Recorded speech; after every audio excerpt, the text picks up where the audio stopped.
Untuk pertama kalinya sejak Suriah merdeka pada tahun 1946, seorang presiden Suriah menginjakan kaki di Amerika Serikat.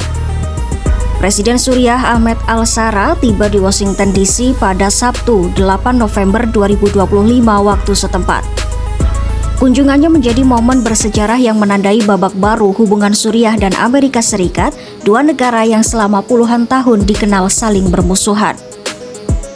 Tujuan utama al-Shara dalam lawatan ini adalah mendulang dukungan untuk pembangunan kembali Suriah yang porak-poranda akibat perang saudara selama lebih dari 1 dekade. Dia dijadwalkan bertemu dengan Presiden AS Donald Trump di Gedung Putih pada Senin 10 November 2025. Ahmed al-Shara bukan sosok baru di kancah Suriah. Sebelum menjadi presiden, ia memimpin kelompok Hayat Tahrir al-Sham atau HTS, kelompok bersenjata yang menggulingkan rezim Bashar al-Assad pada akhir tahun 2024. Transformasinya dari pemimpin militan menjadi kepala negara menarik perhatian dunia. Direktur Program Internasional Crisis Group Michael Hanna menyebut kunjungan al-Shara ke Gedung Putih sebagai langkah simbolis yang menunjukkan peralihan dirinya dari figur perang menuju negarawan global.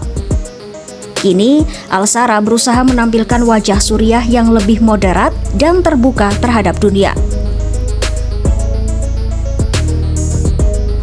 Setelah tiba di Amerika, al-Shara langsung mengunggah video di media sosial, memperlihatkan dirinya bermain basket bersama Komandan Komando Pusat AS Brad Cooper dan Kepala Operasi Anti-NIIS di Irak Kevin Lambert. Dengan tulisan bekerja keras, bermain lebih keras, video itu menjadi simbol citra baru pemimpin muda yang santai namun serius membangun hubungan dengan Barat. Sebelumnya, al-Shara juga sempat menghadiri sidang Majelis Umum PBB di New York pada September 2025. Dalam pidatonya, ia menyerukan pencabutan sanksi internasional dan menegaskan tekad Suriah untuk kembali menjadi bagian aktif dari komunitas global.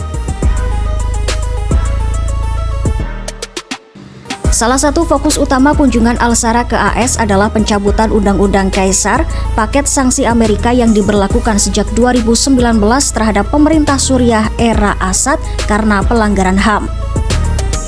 Penasehat media al-Shara Ahmad Zaidan mengatakan bahwa Presiden ingin membuka kembali akses investasi asing dan mempercepat rekonstruksi nasional. Menurut Bank Dunia, biaya untuk membangun kembali Suriah diperkirakan mencapai 216 miliar dolar AS, jumlah yang luar biasa besar setelah 13 tahun perang saudara. Selain itu, al-Shara juga dijadwalkan untuk menandatangani perjanjian bergabung dengan Koalisi Global Anti-Daesh, aliansi internasional yang dipimpin AS untuk memerangi kelompok ekstremis di Irak dan Suriah. Menariknya, kunjungan ini berlangsung hanya sehari setelah Amerika Serikat mencabut nama al-Shara dari daftar kelompok bersenjata global khusus. Langkah itu juga berlaku bagi Menteri Dalam Negeri Suriah Anas Hassan Hotab. Juru bicara Departemen Luar Negeri AS Tommy Picard menyebut pencabutan itu sebagai pengakuan atas kemajuan Suriah setelah berakhirnya rezim Assad. Washington menilai pemerintahan baru Suriah telah memenuhi beberapa tuntutan, termasuk pemusnahan senjata kimia dan pencarian warga Amerika yang hilang di masa perang. Pencabutan status ini sekaligus membuka jalan bagi kerjasama keamanan dan pembangunan yang lebih erat antara kedua negara. Sehari sebelumnya, Amerika juga memimpin pemungutan suara di Dewan Keamanan PBB untuk mencabut sanksi terhadap Suriah. 14 negara mendukung, sementara China memilih abstain.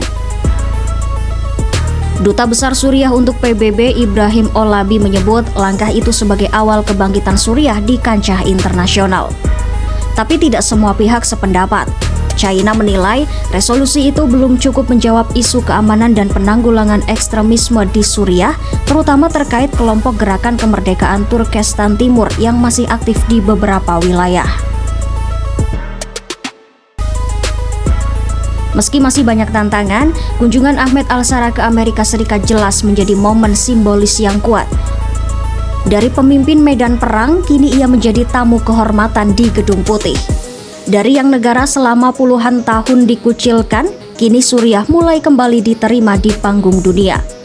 Tahun 2025 pun tercatat sebagai tahun bersejarah ketika Suriah berusaha menulis ulang narasinya dari perang dan perpecahan menuju rekonsiliasi dan rekonstruksi.